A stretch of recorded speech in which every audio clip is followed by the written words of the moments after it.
ash borer is an exotic insect from East Asia. It was brought to America through crates of wood that were shipped from China. Adult emerald ash borers are small, long, oval-shaped beetles. They are wood-boring beetles that have a metallic green color. The insects colonize at the top of an ash tree and then move down it. The beetles kill ash trees by eating its tissues under the bark. Ash trees grow in a cool and warm climate on moist soil and in an area that provides direct sunlight. There are several distinct characteristics of the tree we must identify to determine whether it is an ash. The branches and buds of an ash tree are directly across from one another.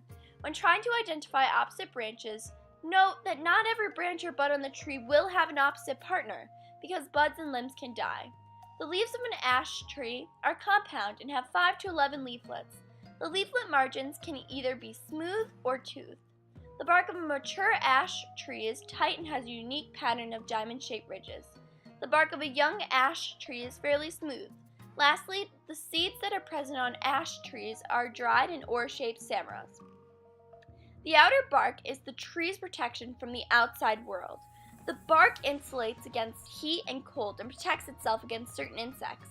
The inner bark is known as the phloem, which is the pipeline food passes through to the rest of the tree. The inner bark only lives for a short period of time before it dies and turns to cork, which becomes a part of the outer bark. The cambion cell layer is the growing part of the trunk. Each year it produces new bark and wood due to hormones called auxins. Auxins stimulate growth in cells and are produced by leaf buds. Sapwood is a tree's pipeline in which water moves up to the leaves. When newer rings of sapwood appear, the inner cells lose their vitality and then turn into heartwood. Heartwood is the central supporting pillar of a tree. Although heartwood is dead, it does not decay or lose its strength while the outer layers are intact. Cellulose fibers make up heartwood and are bound together by the chemical glue lignin. The leaves help provide food for the trees. The lobes, leaflets, and jagged edges of many broad leaves can help evaporate water to protect the leaves from decaying. As a tree grows, it removes carbon dioxide from the atmosphere, then stores it as wood fiber. Next, it converts the carbon dioxide into clean water and oxygen, which is released back into the atmosphere. There are several symptoms to an emerald ash borer attack. One symptom is crown dieback. After multiple years of emerald ash borer larval feeding, there is dieback of the upper and outer crown of the tree. The crown of the tree is the branches, leaves, and reproductive structures extending from the trunk. Larval feeding disrupts the flow of water and nutrients to the upper canopy. Epicormic sprouting is if a tree is stressed or sick, it will try to grow new branches and leaves where they can, which is usually on the trunk to avoid the larva feeding. Bark splits is the vertical splits in bark that are caused by callus tissue. Flecking is another symptom. Woodpeckers eat emerald ash borer larvae that are under the bark.